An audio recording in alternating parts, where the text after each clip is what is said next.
Hello' guys, কি খবৰ? আশা কৰোঁ সকলোৰে ভাল লাগে। বহুত দিনৰ মূৰত আকৌ আজি মই আপোনালোকৰ মাজলৈ লৈ আহিছোঁ এটা চিম্পল ৰেচিপিৰ ভিডিঅ'। আজি মই বনাবলৈ গৈ আছোঁ জোন কলৰ এটা মালপোৱাৰ ৰেচিপি। তাৰ বাবে মই আটা, ময়দা আৰু চেনি, বেকিং পাউডাৰ লৈ লৈছোঁ। লগতে 3টা জোন কল লৈ লৈছোঁ।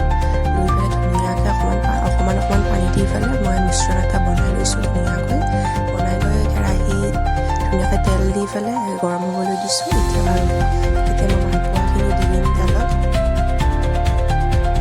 এয়া মই মালপোৱাখিনি দি দিছোঁ।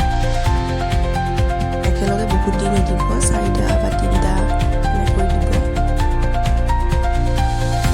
এয়া চাওক, মই ধুনীয়াকৈ মালপোৱা বনাই আছোঁ। এফালে সিজাৰ পিছত মই উলটাই দিছোঁ আকৌ। এয়া মোৰ সিজা হৈ গ'ল মালপোৱাখন। এতিয়া মই তেলৰ পৰা কাঢ়ি পেলাই ৰাখি আছোঁ।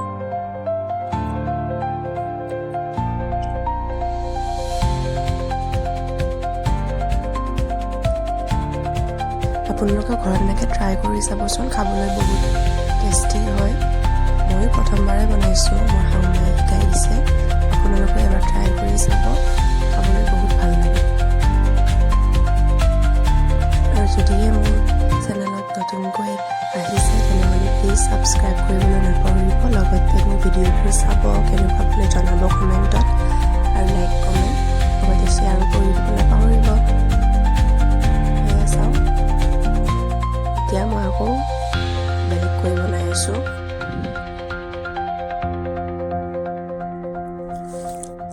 এইখিনিও মোৰ হৈ গ'ল মালপোৱা। এয়া চাওক কি ধুনীয়া ছফ্ট হৈছে, খাবলৈ বহুত টেষ্টি হয়। আপোনালোকে এবাৰ ট্ৰাই কৰি চাব ঘৰত নিশ্চয়। আৰু এয়া চাহৰ লগত ধুনীয়াকৈ লৈ ল'লোঁ। আৰু কেনে পালে জনাব ভিডিঅ'টো।